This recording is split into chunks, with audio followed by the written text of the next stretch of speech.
देखो, घर के अंदर बाहर आने जाने का एक और रास्ता भी है। सर किचन में ये 2 ग्लासेस मिले और इस वाले पे लिपस्टिक का निशान। सर ये देखिए। तो कोई लड़की भी थी यहाँ पे? अगर कोई लड़की थी यहाँ पे तो वीडियो में दिखी कैसे नहीं? वो कुर्सी उड़ी तो उड़ी कैसे? और इलेश ने कुर्सी से नीचे उतरने की कोशिश क्यों नहीं की?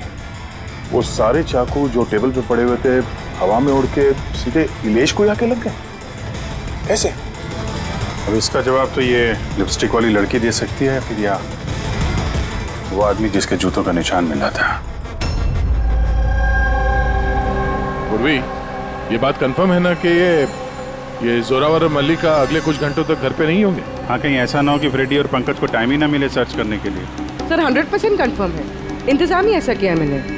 सर इस मल्लिका को चीफ गेस्ट के तौर पे कॉलेज फंक्शन में बुला लिया। वो वहाँ से शाम 5 बजे से पहले फ्री नहीं हो। चलो अच्छा। और ये जोरावर? सर हमारे डिपार्टमेंट के कुछ खास ऑफिसर्स के साथ इस जोरावर की मीटिंग फिक्स करा दी 5 स्टार होटल में, जहाँ जोरावर इस वक्त बैठ कर नकली पेपर साइन कर रहा होगा दुनिया के 15 देशों में मैजिक शोज दिखाने का। चलो बढ़िया है, उन्हें अंदाजा भी नहीं होगा कि हुआ क्या, और तब तक हम अपना काम करके निकल जाएंगे। पर सर एक बात समझ में नहीं आई, हम इनके घर की तलाशी इनके घर में रहते रहते भी तो ले सकते थे, इन्हें घर से बाहर भेजने का प्लान क्यों? अरे दोनों जादूगर हैं, जादूगर। हाथ की सफाई इनके बाएं हाथ का खेल है। हाँ, नाक के नीचे से कब वो लोग वो सबूत इधर उधर कर जाएं कुछ पता भी नहीं चलेगा।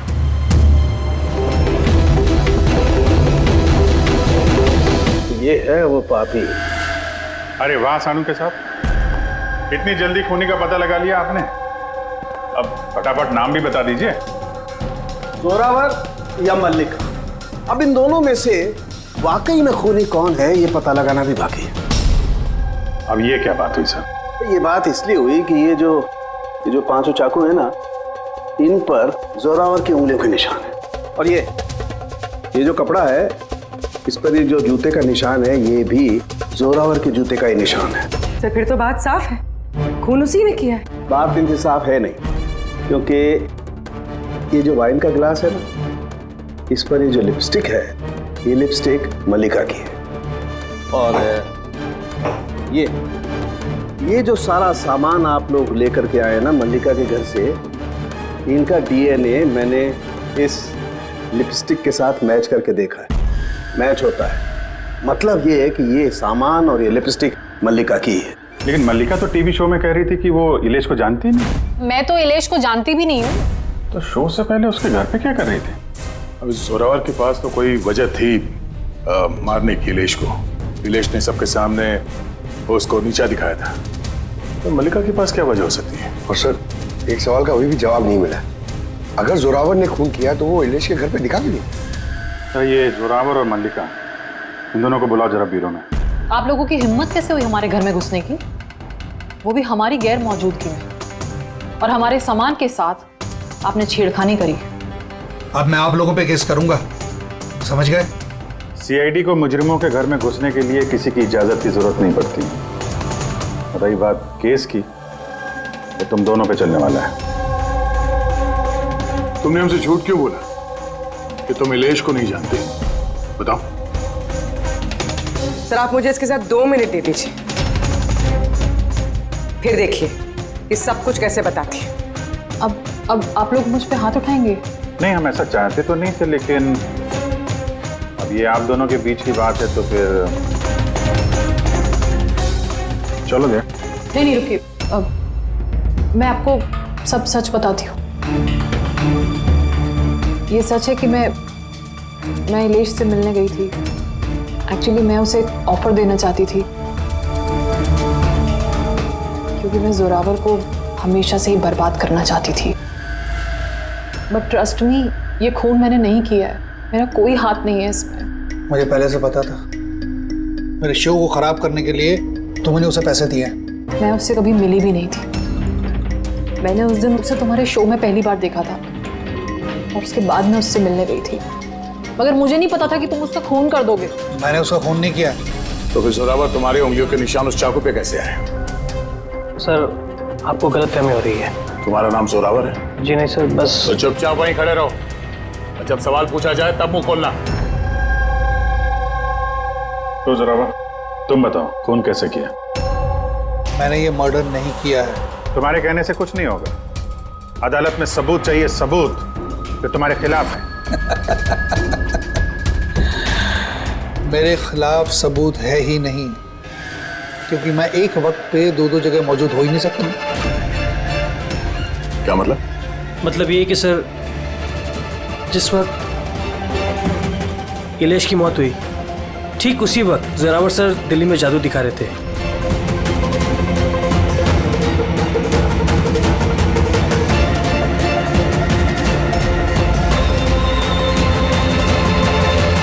माना कि मैं बहुत बड़ा जादूगर हूं, लेकिन इतना बड़ा जादूगर नहीं हूं कि एक वक्त पे दो जगह मौजूद रह सकूं। अगर आपको इस वीडियो पे विश्वास ना हो, दिल्ली के उस ऑर्गेनाइजर को फोन कर सकते हैं। दक्ष, नंबर देना इनको। Yes sir. मैं जा सकता हूं? जा सकते हो। और आप भी। Thank you sir.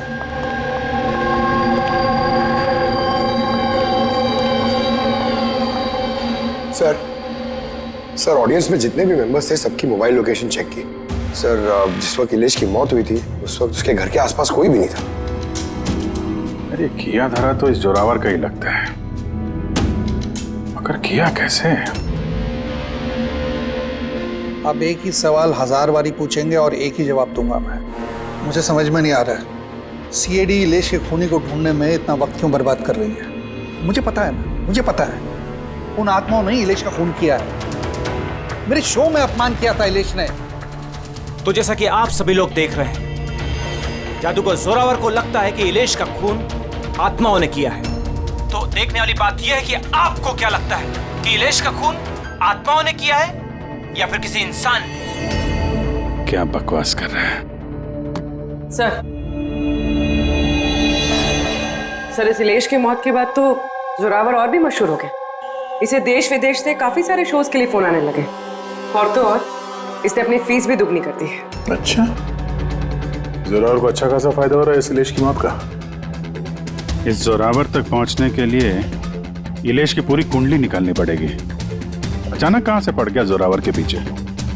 और सर इलेश एक छोटा पत्रकार था, किसी छोटे अखबार के लिए लिखता था।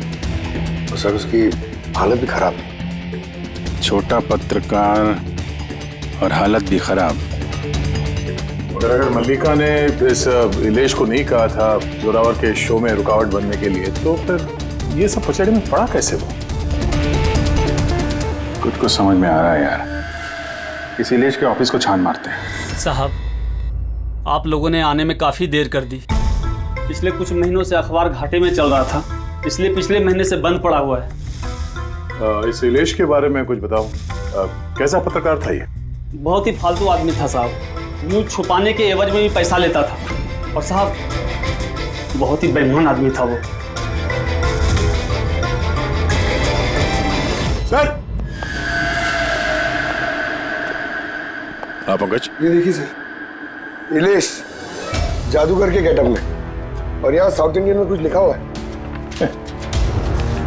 मलयालम, कमाल है। ये मैजिक शो की इंफॉर्मेशन मलयालम में लिखी हुई।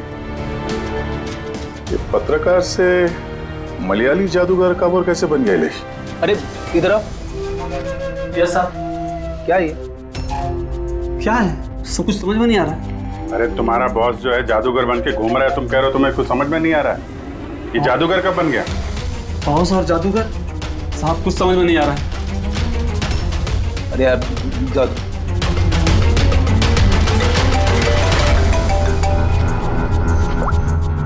हाँ पूर्वी। अच्छा, हाँ ओके ठीक है। उसके मोबाइल को ट्रैक करते रहना, ठीक है? या जोरावर का असिस्टेंट रोशन पिछले हफ्ते 3 बार गया था इलेश से मिलने के लिए, और मैजिक शो से एक रात पहले भी बात हुई थी उससे। रोशन? इतनी तेज भागेगा तो चक्कर आके गिर जाएगा ये, समझा? छोड़ दो मुझे, जाने दो। जाने भी देंगे, छोड़ भी देंगे। पहले ये बता, इलेश के साथ तेरी क्या डीलिंग चल रही थी? मेरी डीलिंग? हाँ, डीलिंग। क्यों मिला था इलेश से 2 बार? इलेश? मैं किसी इलेश को नहीं जानता। ये ड्रामा बंद कर, समझा? तेरी पूरी लिस्ट है मेरे पास। तू कब और कहाँ मिला था उससे, तेरे मोबाइल फोन के रिकॉर्ड्स, सब।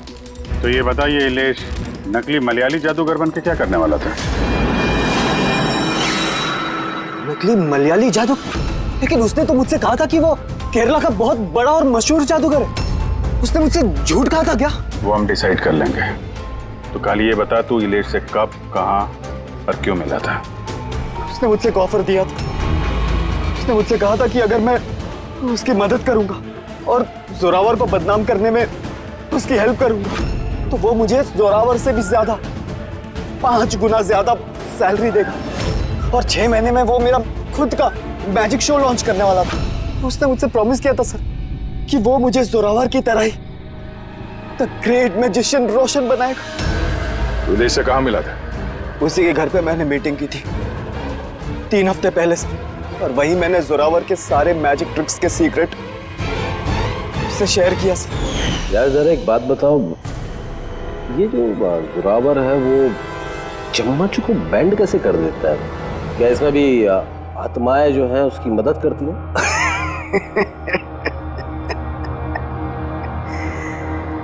अरे इलेश साहब, कोई आत्मा नहीं, ये दुनिया को बेवकूफ बनाता है Zorawar, the great magician Zorawar.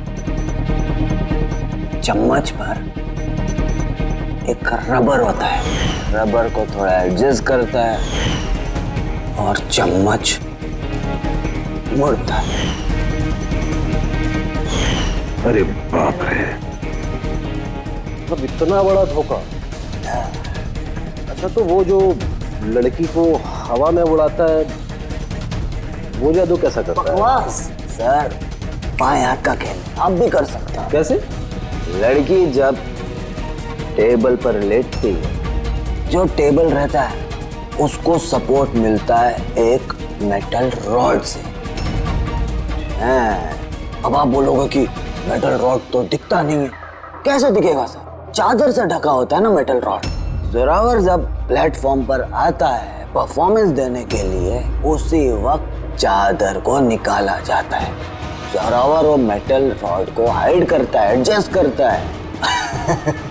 यहाँ पर दोनों वुडन स्टैंड हटा, लोगों को लगता है कि लड़की बीच में कैसे लेटी है। सब इल्यूजन होता है सर। अभी ये कोई जादू वादू है नहीं, सिर्फ हाथों की सफाई है। यस सर, सर वो सब छोड़ो ना, आप मुझे ये बताओ कि मेरा मैजिक शो कब लॉन्च करोगे सर? होगा बेटा, बहुत जल्दी होगा। ये इलेश पहले नकली जादूगर बना, फिर इस रोशन से झूठ बोल के इसका विश्वास जीता, फिर जोरावर की सारी मैजिक ट्रिक दिखाने को बोला। हाँ, क्या वजह हो सकती है? कोई जादूगर तो था नहीं, वो एक मामूली सा पत्रकार था। हाँ, पत्रकार था जो नकली जादूगर बना और जोरावर की मैजिक ट्रिक देख। कहीं ये जोरावर का पर्दाफाश तो नहीं करना चाहता था? इस चक्कर में कुछ स्टिंग ऑपरेशन वगैरह कर रहा था। Sting operation? अगर ऐसा है तो उसके घर पे स्पाई कैम लगा होगा।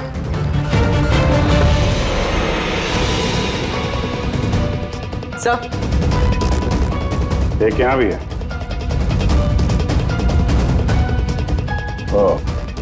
यहाँ पे स्टिंग ऑपरेशन हो रहा था। शायद इलेश ने इस जोरावर का ये स्टिंग ऑपरेशन करके किसी न्यूज चैनल को ये फुटेज बेचने का चक्कर होगा उसका। उसने सोचा होगा कि शायद उसके करियर की गाड़ी फिर से पटरी पे आ जाए। सर, अगर उसके पास इतनी सारी फुटेज थी तो उसने ये फुटेज किसी न्यूज चैनल में बेची क्यों नहीं? शायद ब्लैकमेल कर रहा होगा इस फुटेज के जरिए जोरावर को, इसलिए जोरावर ने अपने रास्ते का कांटा हटा दिया। लेकिन सर, हम घूम फिर के उसी बात पे आ गए। जब जोरावर दिल्ली में था तो उसकी उंगलियों के निशान चाकू पे कैसे? अब ये तो डॉक्टर सालू के ही बता पाएंगे। आप लोगों ने फिर से मुझे बुला लिया? टाइम बर्बाद कर रहे हैं आप लोग मेरा। वैसे कोई ठोस सबूत है भी या नहीं मेरे खिलाफ आप लोगों के पास? हाँ, शराब पीते हो?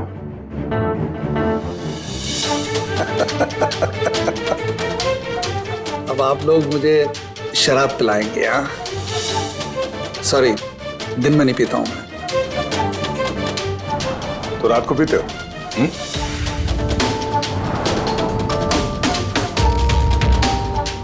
पीता हूं डिनर के बाद, एक आध लवली लवली लगा लेता हूं मैं। बट बात क्या है? हाँ? बात क्या है? बात जानना चाहते हैं ना?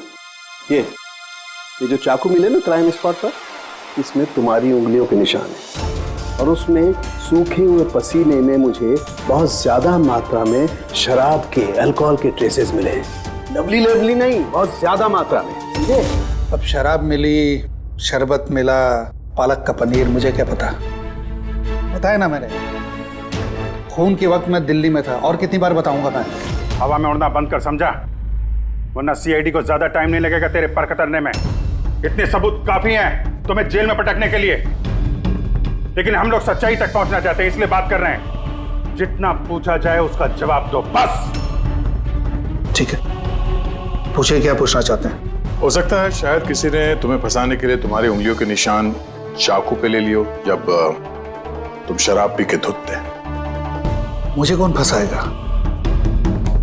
देखिए, यकीन कीजिए, ये खून आत्माओं ने किया है। चुप, बकवास बंद। तुम्हारे जादू का राज तुम्हारे असिस्टेंट रोशन ने हमें बता दिया है। अब जो भी बोलोगे सिर्फ सच सच बोलोगे। ये बताओ कि आखिरी बार शराब पी के तुम इस कदर बेहोश कब हुए थे कि तुम्हें कुछ पता ही नहीं है कि तुम्हारे आसपास क्या हो रहा है? बताया ना, मैं डिनर के बाद एक आध पैग ले लेता हूं, लेकिन इतनी नहीं पीता कि बेसुध हो जाऊं मैं। एक मिनट। जिस दिन मेरा मैजिक का शो था उससे 2 दिन पहले हम लोगों ने होटल पैम्पोश में एक पार्टी दी थी। उस दिन होटल में मैंने ज्यादा पी ली थी और नींद भी आ गई थी। जब मैं सुबह उठा तो होटल के कमरे में था और होटल वालों ने मुझे उठाया। कहने लगे चेकआउट टाइम है, 12 बज गए थे। उस होटल की फुटेज चेक करनी पड़ेगी। सर वो होटल नहीं, कबूतर खाना है। जोरावर के फ्लोर का सीसीटीवी कैमरा बंद पड़ा है। कमरे के अंदर एक भी उंगली के निशान नहीं है सर। और वो स्टाफ को पता ही नहीं है कि उस वक्त मास्टर की यूज हुई थी या नहीं। मतलब होटल से कुछ नहीं पता चला? Dead and. एक बात तो तय है सर, इलेश का खून किसी जादूगर ने किया है, क्योंकि वो उड़ती हुई कुर्सी और चाकू जादू का ही हिस्सा था। जादूगर तो इस केस में 3 ही लोग हैं, जोरावर, मल्लिका और रोशन। एक बड़ा विजय, एक और जादूगर भी तो है इस केस में, इस पे ध्यान क्यों नहीं गया हमारा? जोरावर की दूसरी असिस्टेंट रुशाली। पूर्वी एक काम कर, इस रुशाली का मोबाइल फोन ट्रैक करो, पता करो मर्डर से पहले और उसके बाद उसका लोकेशन क्या था। ओके सर, ये रुशाली के बारे में तो हम लोग भूल ही गए। सर ये देखिए, रुशाली मर्डर से पहले अपने कॉलेज गई थी, फिर घर गई थी और फिर जू के कॉफी शॉप पे, उसके बाद जोरावर के मैजिक शो पे।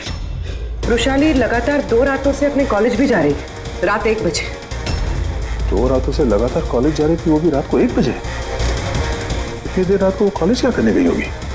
खून से 2 दिन पहले इसने एक हार्डवेयर की दुकान के भी कई चक्कर लगाए। इलेश के मर्डर के वक्त लोकेशन क्या थी उसके फोन की, जरा देखो। सर उसका फोन बंद था। फोन बंद था? गड़बड़ है रुशाली, कॉलेज चल के देखते हैं। इतनी रात गए वो कॉलेज क्या करने गई थी? साहब, हमसे गलती हो गई, माफ कर दीजिए। गलती? इसे गलती कहते हो? हाँ? इतनी रात गए रुशाली को कॉलेज के अंदर आने दिया ही क्यों? साहब, रुशाली मैडम खर्चे पानी के लिए कुछ पैसे दे दिया करती थी, लैब के अंदर जाकर काम करने के लिए। रिश्वत ले रहे थे? कभी सोचा नहीं कि वो एक्स्ट्रा पैसा क्यों दे रही है? पढ़ाई दिन में होती है ना, रात में क्या कर रही थी लैब में? हमने भी उसे यही पूछा था सर, तो उन्होंने कहा एक खास एक्सपेरिमेंट कर रही है वो, एक एक्स्ट्रा प्रोजेक्ट है जो उन्हें कॉलेज से मिला है। सर आइए, ये मनोज है, उस लैब के असिस्टेंट जहाँ पे रुशाली एक्सपेरिमेंट कर रही थी। मनोज, ये रुशाली क्या एक्सपेरिमेंट कर रही थी यहाँ पे? सर वो एक काफ़ी बड़े इलेक्ट्रोमैग्नेट का आविष्कार की कोशिश कर रही थी।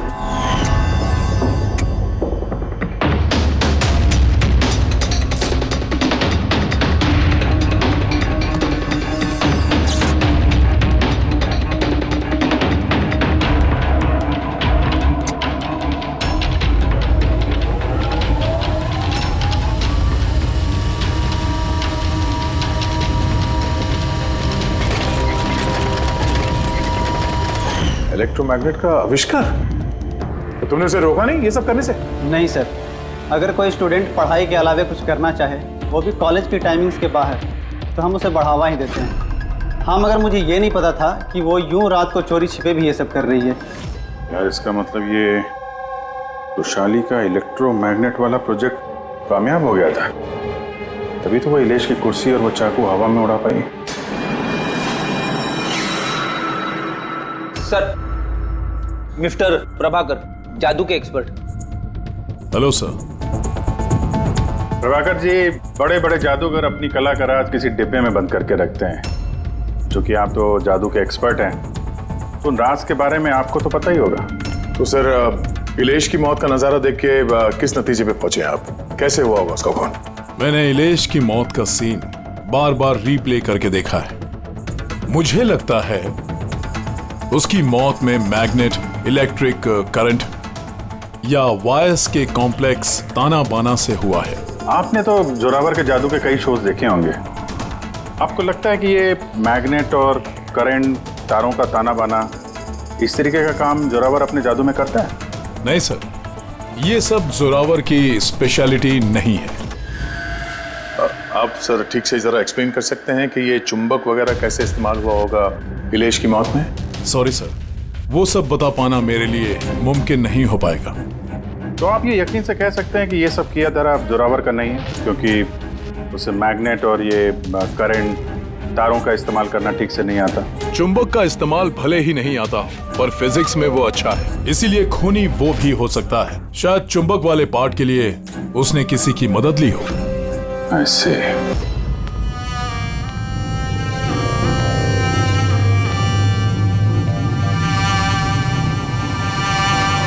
किसने बुलाया मुझे यहाँ पे? मैंने बुलाया है ये जानने के लिए कि तुमने इलेश को क्यों और कैसे मारा। मैंने कुछ नहीं किया। मगर तुम्हारे कॉलेज का वॉचमैन और लैब असिस्टेंट कुछ और ही कह रहे हैं। कौन है वहाँ? सामने आओ।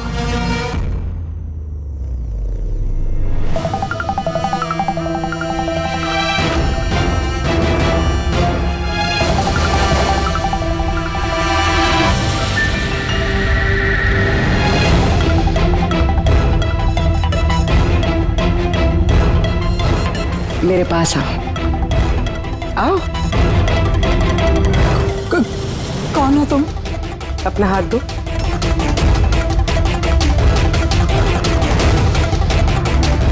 तुमने इलेश को क्यों और कैसे मारा? मैंने किसी को नहीं मारा।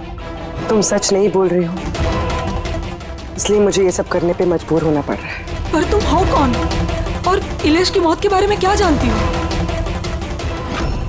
और क्या करने वाली हो तुम? इतनी भोली मत बनो।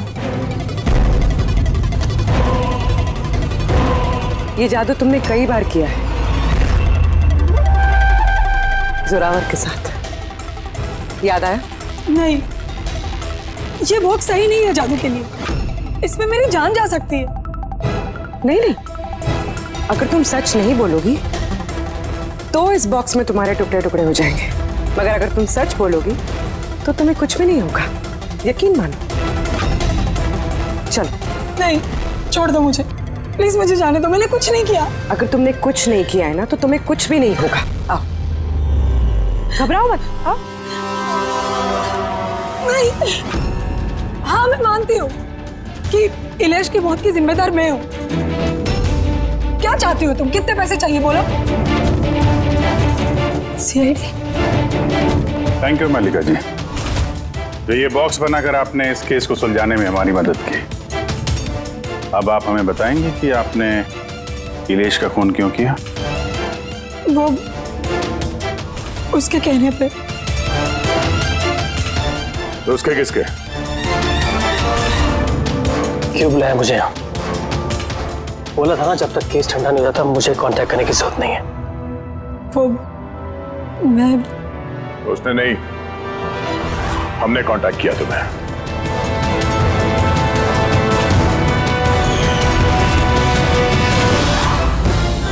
तो मिस्टर दक्ष, क्यों मारा तुमने इलेश को? इलेश के पास उस बेवकूफ रोशन की स्टिंग ऑपरेशन की फुटेज थी और इलेश मुझसे उस फुटेज के 25 लाख रुपए मांग रहा था। तो वो ब्लैकमेल कर रहा था, इसलिए उसे जान से मार दिया? मैंने इलेश को 25 लाख नहीं 2.5 करोड़ रुपए दिए थे, क्योंकि मेरे दिमाग में एक प्लान था। मल्लिका पिछले कई महीनों से जोरावर पे कई तरह के इल्जाम लगा रही थी, तो मैंने सोचा कि इलेश को इस्तेमाल करके जोरावर को जादू की दुनिया का सबसे बड़ा बेताज बादशाह वापस बना दूं। वैशाली के एक्सपेरिमेंट्स को इस्तेमाल करके मैंने ही इलेश के मर्डर का प्लान किया था। क्या बात है दक्ष, तुमने मुझे इतना अर्जेंटली मिलने के लिए क्यों बुलाया? वैशाली, मैं तुमसे हेल्प चाहता हूँ इलेश को रास्ते से हटाने में। ये क्या मजाक है दक्ष? तुम मुझे अब किसी का खून करने के लिए कह रहे हो? मैं तुमसे जान लेने के लिए नहीं बोल रहा हूँ, मैं सिर्फ तुमसे हेल्प चाहता हूँ कि तुम थोड़ा इंतजाम कर दो अपने एक्सपेरिमेंट के जरिए, और इसके लिए मैं तुम्हें मुंह मांगी कीमत दूंगा। इलेश को पूरा प्लान मालूम था कि लाइव शो के दौरान उसकी कुर्सी हवा में उड़ेगी इलेक्ट्रोमैग्नेटिक के जरिए, मगर उसे ये नहीं मालूम था कि उसका खून हो जाएगा। मुझे भी नहीं पता था तुम धोखे से मेरे उंगलियों के निशान चुरा कर तुम चाकुओं पे लगा देगा और मुझे फंसा देगा। फंसा देगा? अरे मैंने तो तुम्हें देश विदेश में फेमस कर दिया, सुपरस्टार बना दिया। 10 लाख रुपए नहीं होते थे तुम्हारे अकाउंट पे, और आज 10 करोड़ है। किसकी वजह से? मेरी वजह से। मगर तुम्हारा फायदा क्या? अफसोस, पैसों का इस्तेमाल करने के लिए तुम बाहर नहीं रह पाओगे। इलेश के खून के जुर्म में अदालत कड़ी से कड़ी सजा देगी तुम्हें। जिंदगी भर जेल में सड़ोगे तुम। ले जाओ इन लोगों को।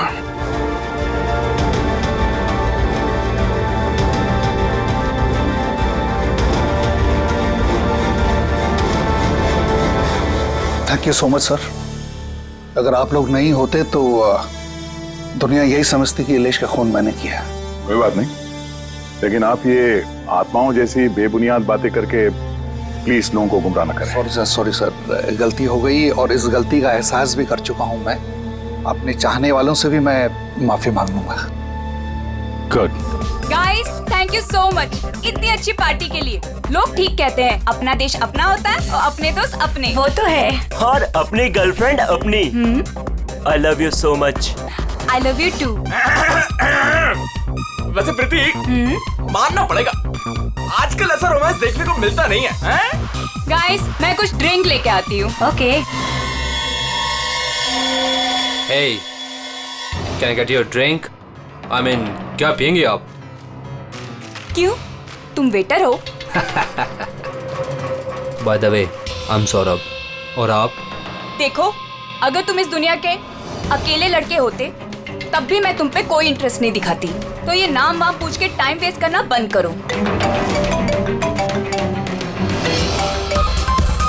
Hello hello,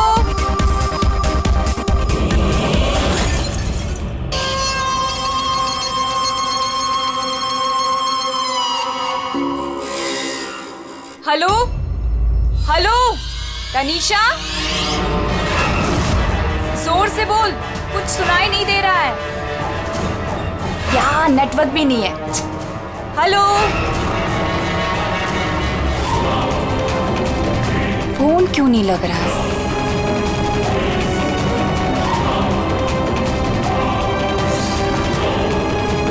hello Ayesha, Ayesha तुम्हें मेरी आवाज आ रही है?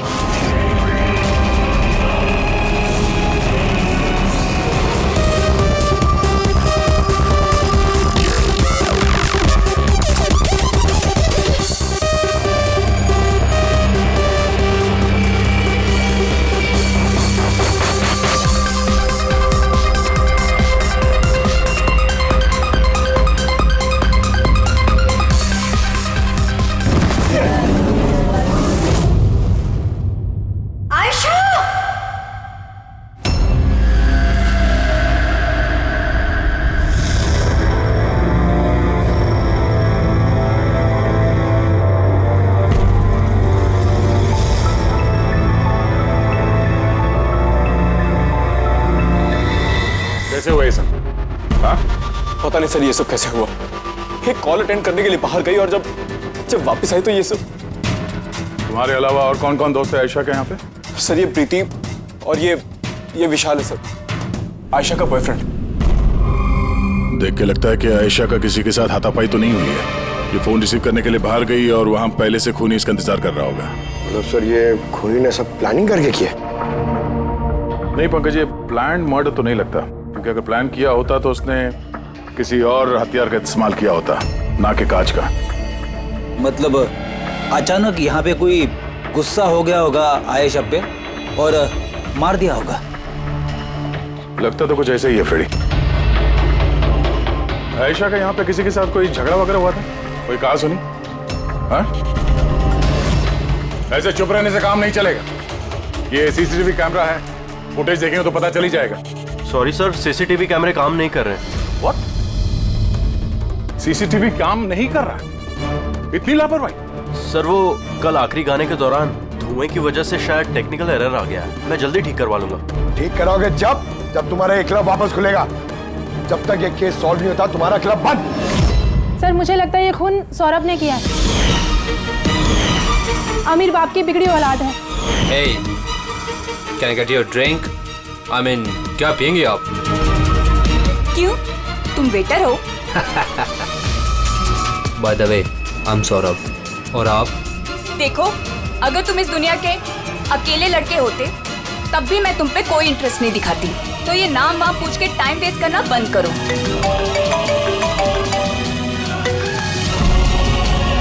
और जब आयशा ने उसे टेढ़ा जवाब दिया तो वो गुस्से में उसके पीछे पीछे बाहर तक गया था। सौरभ कहाँ? सर वो तो नहीं है। तुमसे कहा था ना मैंने, कोई भी इस क्लब से बाहर नहीं जाएगा। सर जाने नहीं दिया, शायद वो जुर्म करने के बाद ही चला गया, आयशा के अंदर आने से पहले। आयशा और सौरभ बाहर किस तरफ गए थे? सर उस तरफ।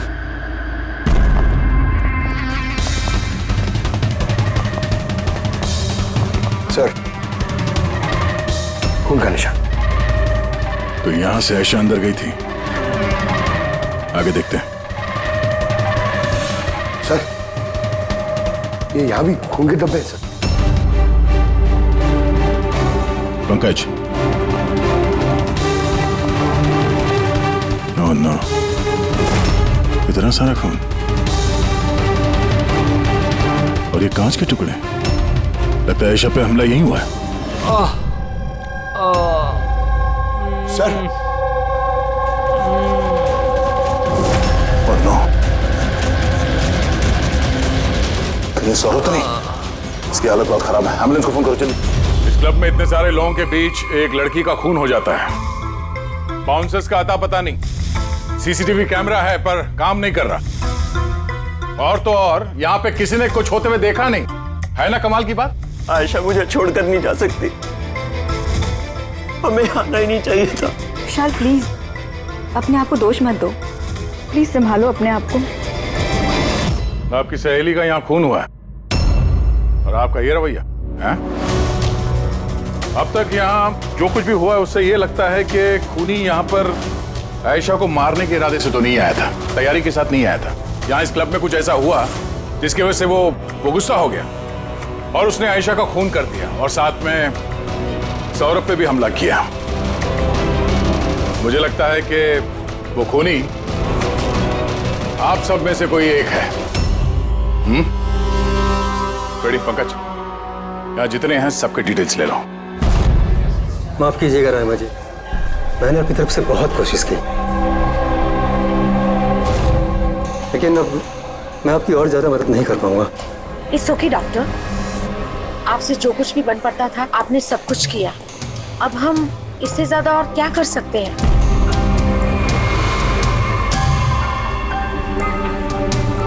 What happened, doctor? आप ठीक है ना? Yeah, I'm fine. अनईजी सा फील हो रहा है। Excuse me. कहाँ जा रहे हैं आप? मैं जरा वॉशरूम होकर आता हूँ। तनिषा, आयशा की मौत से पहले तुम्हारी उसके साथ फोन पर बात हुई है ना? तो क्या उस फोन कॉल के बारे में हमें कुछ डिटेल में बता सकती हो? सर, डिस्को में म्यूजिक लाउड होने की वजह से ना मैं ज्यादा कुछ सुन नहीं पाई। हाँ, पर उसको ये कहते हुए सुना। क्या हो रहा है, बता क्यों नहीं रहे हो? दर्द हो रहा है क्या? डॉक्टर के पास लेके जाओ। ये क्या कर रहे हो तुम? मतलब आयशा ये सब उस खूनी से कह रही थी? सर, उससे भी ज्यादा हैरानी की बात तो ये है कि आयशा का खूनी उसे कह रहा था वहां से भागने के लिए। बड़ी अजीब बात है। खूनी आयशा को भागने के लिए कहता है और आयशा को खूनी की चिंता है। तनिषा एक बात बताओ, क्या उस आवाज को पहचान सकोगी जिससे आयशा बात कर रही थी? नहीं सर। सर लेकिन अगर खूनी को आयशा की इतनी चिंता है तो फिर उसने उसे मारा क्यों? वही तो, खूनी को विक्टिम की चिंता है और विक्टिम को खूनी की चिंता। इसके सर पे जो गोली लगी है उसके अलावा इसके पूरे शरीर पे कहीं भी चोट के कोई निशान नहीं है। ऐसा लगता है कि खूनी अचानक यहाँ पे आके इन पे गोली चला दी। ऐसे हुआ होगा। ये देखो, यहाँ भी खून है। एक बात समझ में नहीं आ रही सर, खूनी गन यहाँ छोड़ के क्यों गया? वो तो अपने साथ लेके भी जा सकता था गन को। वही तो बड़ी अजीब बात है कि खूनी ये गन यहाँ क्राइम सीन पर छोड़कर क्यों गया?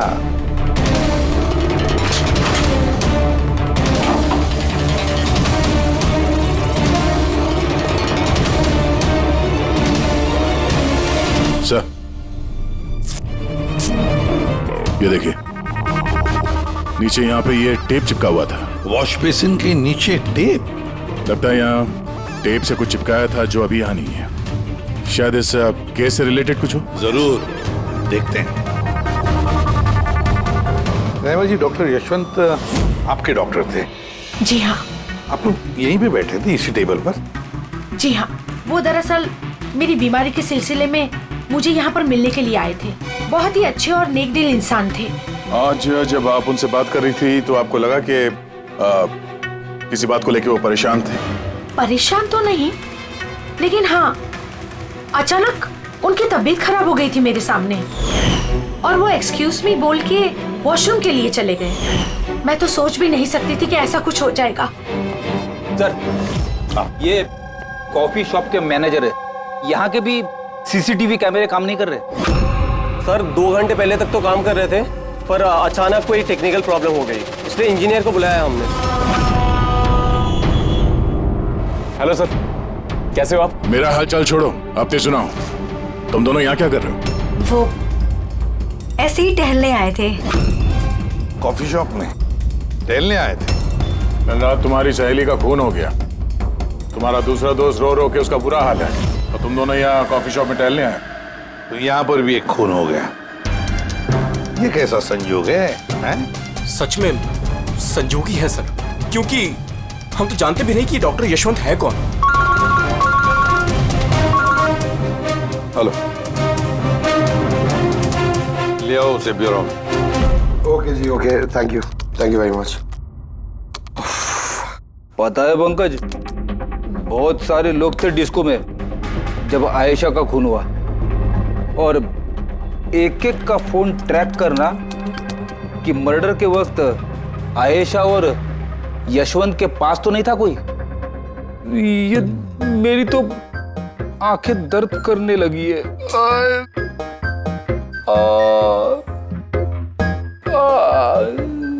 अरे ये साइलेंट को आंख पे लगाना बंद करो फ्रेडी सर।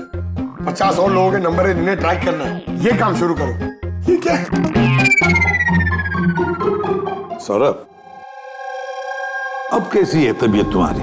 शरीर के जख्म तो आज नहीं तो कल ठीक हो जाएंगे सर, लेकिन जो मैंने उस दिन देखा वो शायद जिंदगी भर मेरे दिमाग से कभी भुला नहीं पाऊंगा। ना मैं कल पब जाता और ना ही मुझे आयशा की चीख सुनाई देती।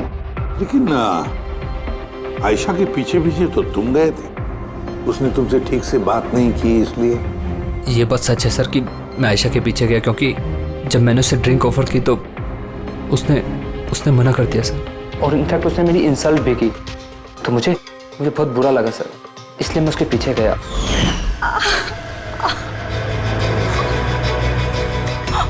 माय गॉड, किसने किया ये सब? चलो तुमको हॉस्पिटल लेके चलता हूँ। हे रुक, आओ। और फिर? मुझे अभी भी याद है कि सर, जब मैंने उसकी कलाई पकड़ी तो बिल्कुल भी नॉर्मल नहीं थी। वो आम इंसानों जैसी कलाई थी ही नहीं। मुझे बिल्कुल अजीब सा एहसास हुआ सर।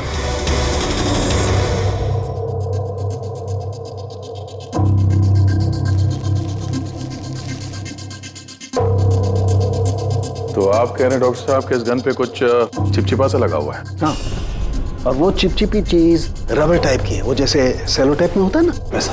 Cello tape gun? ओह, तो खूनी ने पहले से गन वहां वॉश बेसिन के नीचे छुपा के रखी थी। तो ये मर्डर एक प्लान्ड मर्डर था। हाँ, लेकिन ये गन जिससे यशवंत का खून हुआ है और ये कांच जिससे आयशा का खून हुआ है, इन दोनों पे भी कोई भी उंगलियों के निशान नहीं मिले। लेकिन भाई, इस कांच के टुकड़े पर एक खास तरीके की कुछ केमिकल लगा हुआ है, जैसे कि वो प्लास्टिक केमिकल।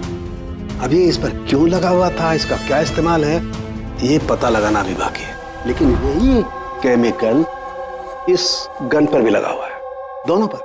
डॉक्टर साहब, आप तो कह रहे थे कि इस गन पे वो सेलो टेप का गम लगा हुआ था।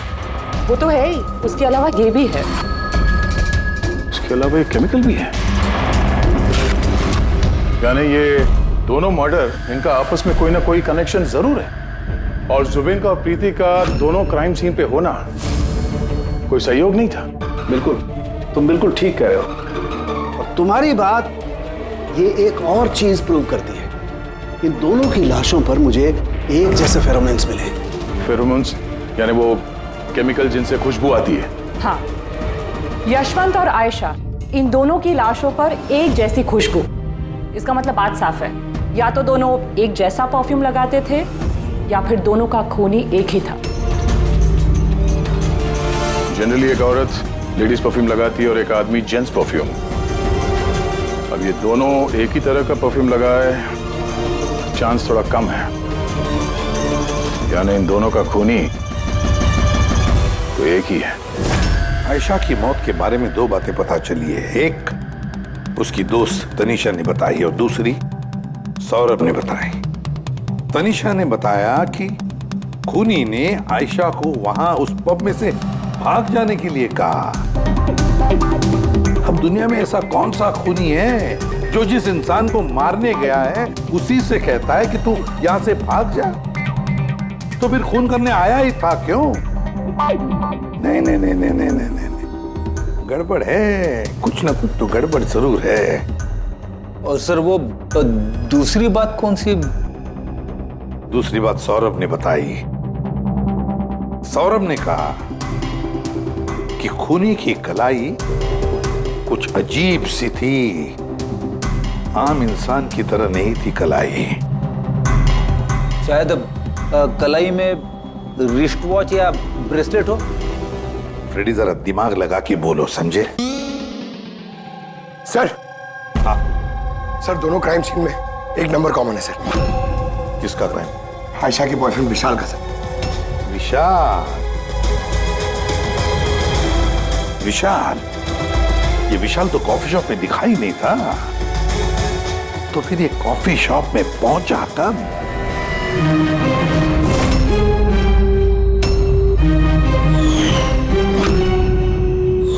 रायमा जी, आप और यहाँ? अब सर, ये मेरा ही घर है, लेकिन आप लोग यहाँ पर कैसे? डॉक्टर यशवंत के खूनी के बारे में कुछ पता चला? रहमा, ये लोग कौन हैं? सीआईडी ऑफिसर्स हैं। सर प्लीज आप लोग आइए ना, प्लीज कम। सीआईडी? और सर ये मेरे हस्बैंड हैं और ये मेरा छोटा बेटा संदीप। और बड़ा बेटा विशाल, वो कहाँ है? लेकिन बात क्या है सर? मनन जी, बात यह है कि हमें शक है कि डॉक्टर यशवंत और आयशा के खून में हमें लगता है शायद विशाल का कोई हाथ है। ये आप क्या कह रहे हैं? आरोप साबित नहीं हो पाया, किसी को पकड़ नहीं पाया, तो किसी को भी फंसा देंगे आप? देखिए, सीआईडी का काम है मुजरिम तक पहुंचना, ना कि किसी बेगुनाह को पकड़ के ये केस बंद कर देना। अब जरा प्लीज विशाल को बुलाइए। भैया खून नहीं कर सकते, अब प्लीज उन्हें पकड़ के लेके नहीं जाना। संदीप बेटा, हम तुम्हारे भैया को पकड़ने नहीं आए और ना हम ये कह रहे हैं कि तुम्हारे भैया ने कुछ किया है। हम तो तुम्हारे भैया से कुछ सवाल करने वाले हैं और क्या। आप लोगों को मुझ पर शक है? एक मिनट विशाल, तुम अंदर जाओ। मैं इन सीआईडी वालों को तुम्हें परेशान नहीं करने दूंगा। देखिए, सीआईडी के काम में दखल देना भी एक जुर्म है, इसलिए प्लीज हमें अपना काम करने दीजिए। विशाल,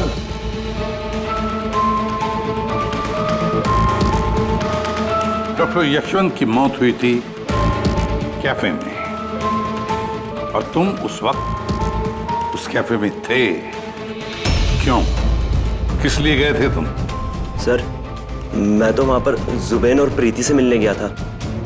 मुझे नहीं पता था कि यशवंत अंकल वहां पर मम्मी से मिलने आने वाले हैं। आयशा के साथ तुम्हारी अनबन चल रही थी ना? मुझे बहुत बड़ा सदमा लगा है उसकी मौत का। पता नहीं उसके बिना मेरी लाइफ अब कैसे कटेगी। मैं कुछ दिन अकेला रहना चाहता हूँ। ठीक है, जा सकते हो तुम।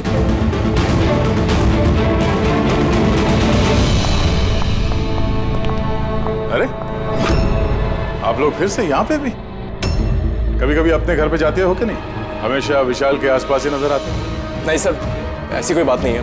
एक्चुअली बहुत उदास है ना आजकल, तो हमने सोचा कि उसके साथ ही रहें। और जिगरी दोस्ती है, हाँ?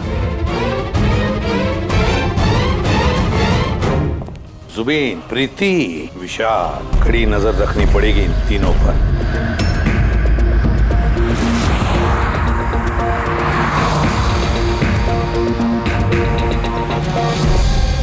तीनों के घर पे इतने कैमरा फिट किए ना फ्रेडी सर, अगर मक्खी भी मिठाई पे बैठेगी ना तो पता चल जाएगा। वैसे काम वाला, दूध वाला और सब्जी वाला, इनके जरिए खुफिया कैमरा बिठाने का आइडिया बड़ा अच्छा था। अच्छा था ना? मेरा नहीं था, दया सर का था। अच्छा?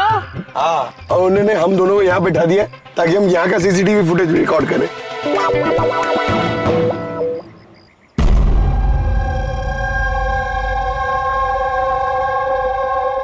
अरे बॉस, एक बहुत ही बड़ा सुराग हाथ लगा है जो इस केस की जड़ तक पहुंचा सकता है हमें। तू कब बताएगा? अरे बता रहा हूं ना। तो फिर बताना जल्दी यार। अरे यार, सांस तो लेने दो।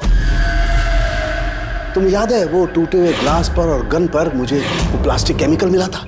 हाँ सर, क्या है वो केमिकल? वो है ग्राफीन, जो नकली चमड़ी, आर्टिफिशियल स्किन बनाने के काम में आता है। Artificial skin? हाँ, prosthetic skin. Prosthetic skin, prosthetic. Daya, याद है सौरभ ने क्या बताया था कि खूनी के हाथ में उसने कुछ अजीब सा देखा था। Prosthetic skin, prosthetic arm. तो ये खून किसी रोबोट के जरिए तो नहीं हो रहे? ऐसा खूनी का यूं मदद मांगना, कैसा तो नहीं कि ये खून अनइंटेंशनली हो रहे हैं, बिना चाहे? नहीं दया, बिना चाहे खून कैसे हो सकता है? रही बात इस रोबोटिक आर्म की, ये रोबोटिक आर्म तो किसी के इशारे पर ही चलेगी ना। क्या सारंगे, ऐसा कोई आदमी है जो इस रोबोटिक्स में, प्रोस्थेटिक आर्म बोल, रोबोटिक आर्म बोल, पूरे रोबोट के बारे में अच्छी तरह से जानकारी रखता है? हाँ, है ना, डॉक्टर जैस्मीन। मिलते हैं इस डॉक्टर जैस्मीन से।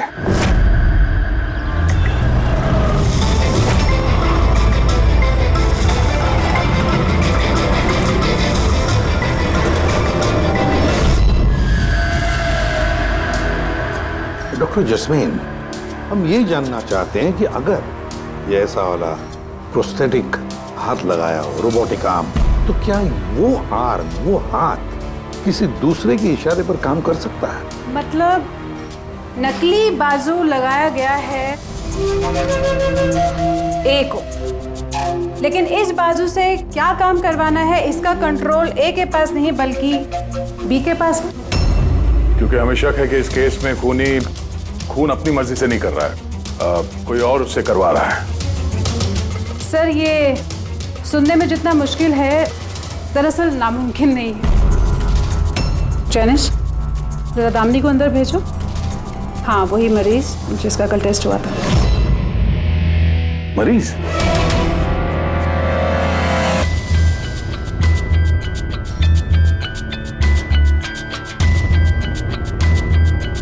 सर, दामिनी ने अपना दाहिना हाथ फैक्ट्री में काम करते हुए गंवा दिया था। हाँ सर, मशीन में आ गया था मेरा हाथ, इसलिए हमने इसे ये लू काम लगाया है। जिसका कंट्रोल इंसानी दिमाग के पास ही है। एक नकली बाजू इंसानी दिमाग के जरिए काम कर रहा है, मगर कैसे? सर साइंस ने बहुत तरक्की कर ली है। ये योला यानी लूक आर्म अपने आप में एक नया और पहला आविष्कार है।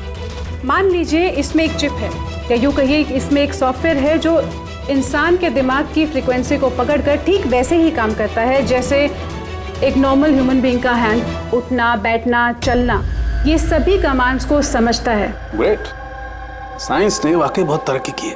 वाकई।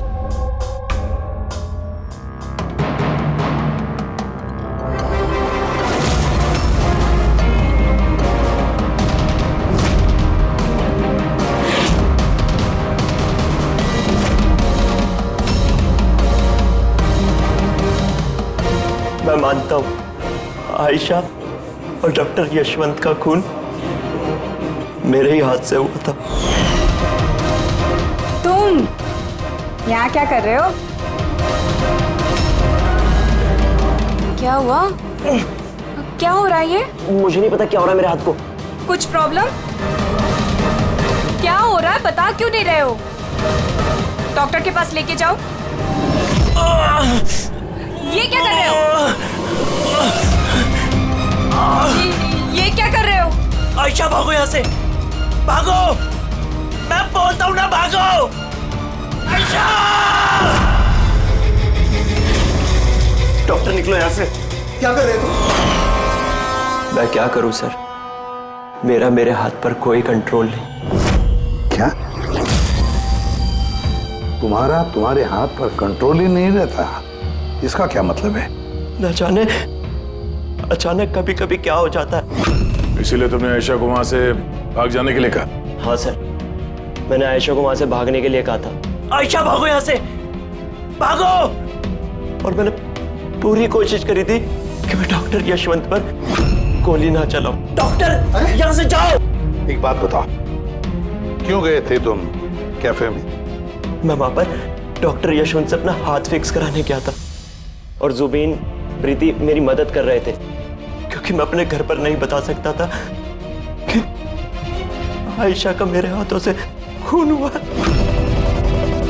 मैं चाहता हूं सर, मेरी बात पर यकीन करना बहुत मुश्किल है, लेकिन सच यही है, खून मैंने नहीं बल्कि मेरे हाथ ने किया है। डॉक्टर जस्मीन, ये विशाल जो कह रहा है क्या ये सच है? मेरा मतलब है, क्या ये मुमकिन है कि एक रोबोटिक आर्म अपना ही दिमाग डेवलप करता है और फिर उसी दिमाग को लगा के कुछ भी कर सकता है? चांसेस कम है सर, मगर हाँ, अगर हाथ के अंदर लगे सॉफ्टवेयर को कोई हैक कर ले तो ऐसा हो सकता है। क्या?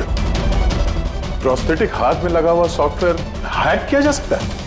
हाँ दे, हैक हो सकता है, पॉसिबल है। जब हैकर इस नकली हाथ की चिप हैक कर लेता है तो ये नकली हाथ उस आदमी के दिमाग से नहीं चलता जिसके शरीर में ये लगा है, बल्कि ये नकली हाथ चलता है हैकर के दिमाग से। मतलब किसी ने विशाल के इस रोबोटिक आर्म के सॉफ्टवेयर को हैक किया और फिर उससे खून करवाया। सर, इससे अच्छा तो मैं एक बाजू के सहारे ही अपनी जिंदगी काट लूं, जो हाथ दूसरों की जान का दुश्मन बन जाए। ऐसा हाथ मुझे नहीं चाहिए सर।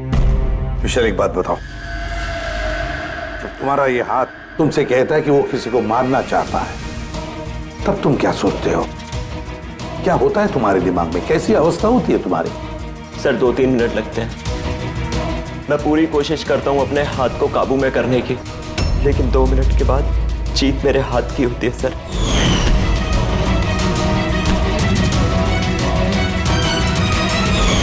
चिंता मत करो, अब हम तुम्हारे इस रोबोटिक आर्म के अंदर एक ट्रांसमीटर फिट करेंगे, जिससे हमें पता चलेगा कि वो किसी को मारना चाहता है या फिर किसी और से उसे इशारा मिल रहा है कि जाकर खून करो।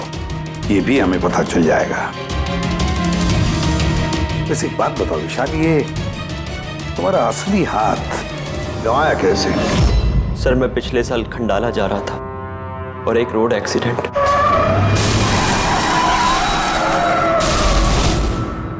बस जिंदगी में हमें कई बार इम्तिहान देना पड़ता है। सर मेरे इम्तिहान तो खत्म होने का नाम ही नहीं ले रहे हैं। जब नकली हाथ के साथ जिंदगी जीने की आदत डाली तो उसी नकली हाथ ने मेरी जिंदगी बर्बाद कर दी। विशाल, तुमसे वादा करता हूं कि ना तुम्हें एक हाथ के साथ जिंदगी गुजारनी पड़ेगी और ना ही वो असली मुजरिम आजाद घूम पाएगा।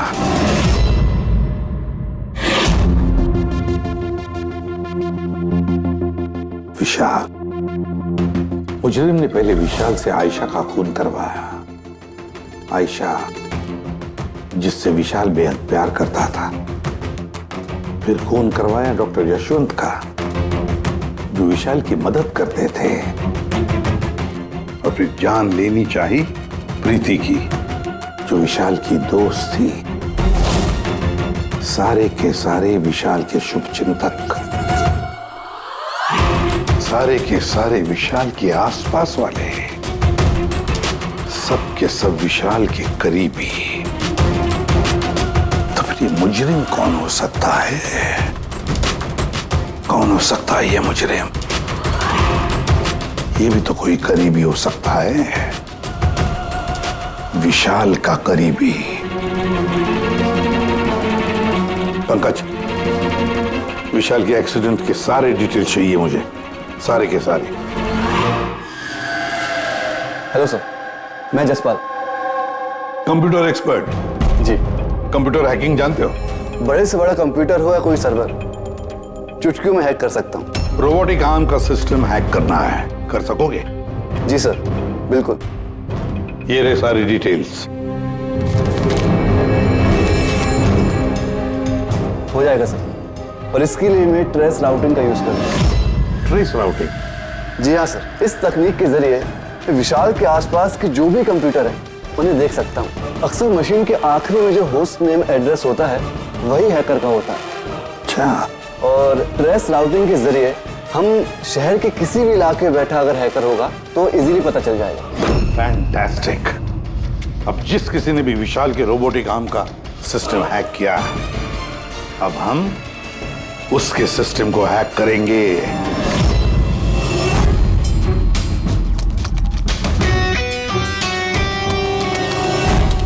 ये देखिए सर, इस वक्त विशाल के आसपास ये सारे कंप्यूटर चालू हैं और इन्हीं में से एक कंप्यूटर है उस हैकर का। बस एक बार पता चल जाए वो कंप्यूटर कौन सा है, फिर हमारा काम आसान हो जाएगा। जसपाल जल्दी करो, हमारे पास वक्त बहुत कम है। विशाल ने आज मुझे घर पे क्यों बुलाया है? अंकल आंटी भी नहीं है और पता नहीं क्या बात है।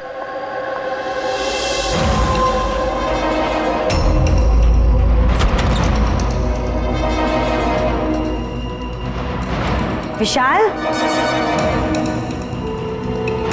विशाल। प्रीति, यार तुम जानते हो तुम्हें मुझसे खतरा है, उसके बाद भी तुम यहाँ पे दोबारा आ गई। विशाल, तुमने तो मुझे फोन करके यहाँ बुलाया। मैंने? हाँ। मैंने कब बुलाया? तुमने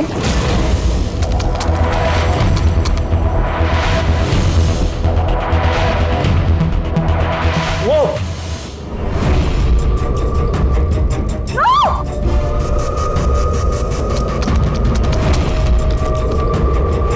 भागो यहाँ से। विशाल, विशाल प्लीज भागो यहाँ से। Vishal please, Vishal, Vishal please.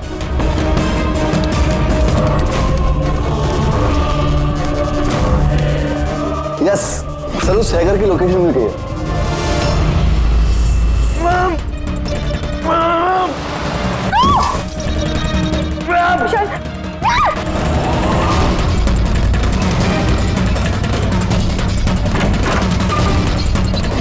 Sir आप यहाँ पे।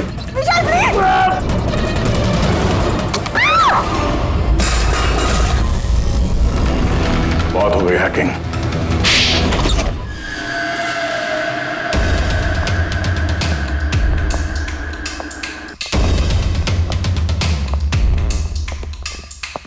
फिर आ गए आप लोग।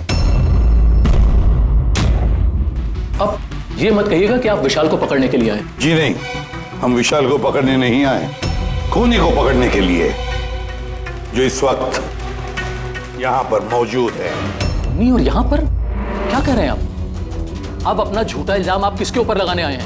मनन जी, पिछले साल एक गाड़ी का एक्सीडेंट हुआ था कंडाला में। 3 लोग थे उस गाड़ी में। 22 साल का लड़का विशाल, 15 साल का बच्चा संदीप और 9 साल की छोटी बच्ची सोनिया। गाड़ी विशाल चला रहा था। कार का एक्सीडेंट बहुत बुरा था। बच्ची सोनिया की जगह पे मौत हो गई और संदीप पैरालाइज हो गया। ये अभी चल नहीं सकता। ये सब आपको कैसे पता चला अंकल? इस एक्सीडेंट में सबसे कम चोट लगी विशाल को। हालांकि जो चोट लगी वो कम नहीं, विशाल को अपना हाथ गंवाना पड़ा। वैसे विशाल आपका सौतेला बेटा है ना? सर विशाल मेरे लिए सगे से भी बढ़कर है। सर आई रिक्वेस्ट यू, आप विशाल के लिए सौतेला शब्द यूज मत कीजिए सर। आई एम सॉरी मनन जी। काश सभी माता पिता आप जैसा विचार करते हैं। काश रहमा जी ऐसा विचार करती है ना रहमा जी? वैसे आपके मन में बहुत गुस्सा है ना विशाल के लिए, क्योंकि विशाल की वजह से आपको अपनी सगी बेटी गंवानी पड़ी और आपका सगा बेटा जिंदगी भर चल फिर नहीं सकता। आप क्या कहना चाहते हैं? हम क्या कहना चाहते हैं वो अभी पता चल जाएगा।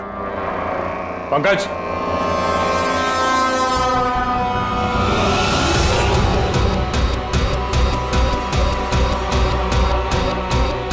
सॉरी आंटी, लेकिन मैंने इन्हें सब कुछ बता दिया कि आप ही के कहने पर मैंने ये सब किया। मैंने ही उन सॉफ्टवेयर्स को हैक किया था और मैंने सभी जगहों की सीसीटीवी कैमरास को भी हैक करके बंद किया।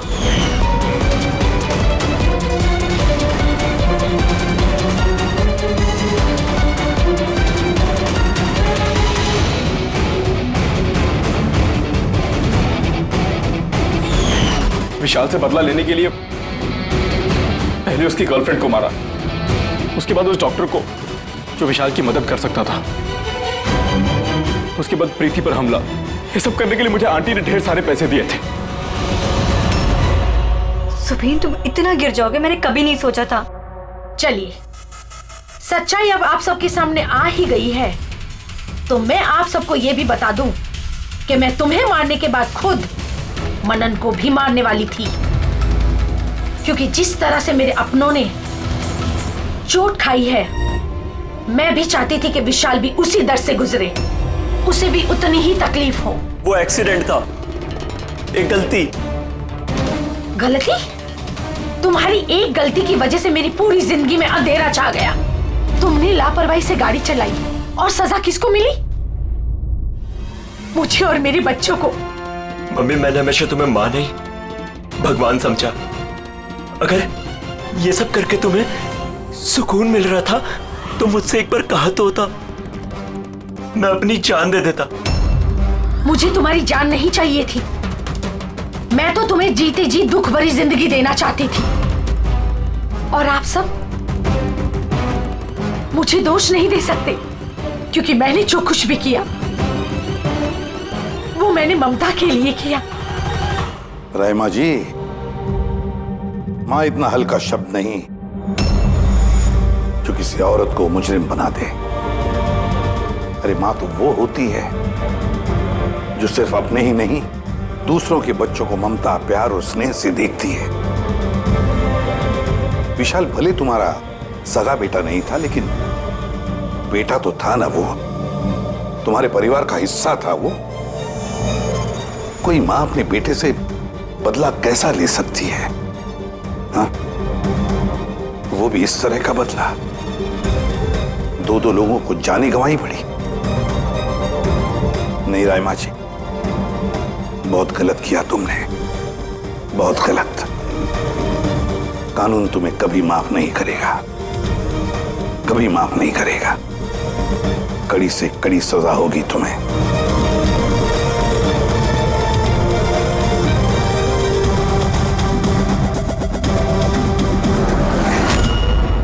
CID के और भी मजेदार और सस्पेंस से जुड़े एपिसोड्स को देखने के लिए हमारे चैनल को सब्सक्राइब करें और बेल आइकॉन दबाना ना भूलें।